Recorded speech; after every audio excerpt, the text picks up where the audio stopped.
Hello guys, আমরা আজকে যাব ফসিল দেখতে কল্যাণীতে। তো দেখো, শিমুরালি থেকে চলে এসেছি কল্যাণী। আর এইদিকে আমার বন্ধুরা সব হারিয়ে গেছে, তাই ও ফোন করে সবাইকে ডাকছিল। তারপর আমরা চলে আসলাম একটা ক্যাফে চা খেতে, কারণ প্রচুর মাথা ধরেছিল। আর যেহেতু আমার পরীক্ষা ছিল 2টো থেকে 5টা পর্যন্ত, বাড়িতে এসে তাড়াহুড়ো করে আবার বেরিয়ে পড়তে হয়েছে ফসিলস দেখার জন্য। আর এদিকে লাইন পড়েছে লম্বা টিকিটের জন্য। এইদিকে আমরা ফসিলসের ব্যান্ড পরছিলাম, আর সাইড আমাকে পরিয়ে দিচ্ছিল। আর আমাকে ব্যান্ড পরে কেমন লাগছে কমেন্ট করে জানিও। আর এইদিকে দেখো কত ভিড় হয়েছে চারিদিকে, ছেলেমেয়েরা এখনও তো প্রচুর ঢুকবে। আমরা কিছু সেলফি তুলে নিলাম, চলো শুরুটা তোমাদের দেখা।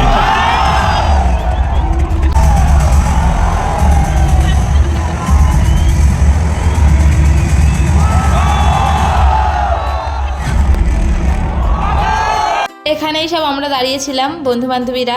আর এটা আমার কলেজের ফ্রেন্ড। এখন আমরা লিমকি খেতে খেতে চলে যাব বাড়িতে। আর কপিরাইট ক্লেমের জন্য গানগুলো তোমাদের শোনালাম না। তোমাদের যদি আমার এই মিনি ব্লগ দেখতে ভালো লাগে, চ্যানেলটা সাবস্ক্রাইব করে দিও। এদিকে আমার ট্রেন চলে এসেছে, টাটা।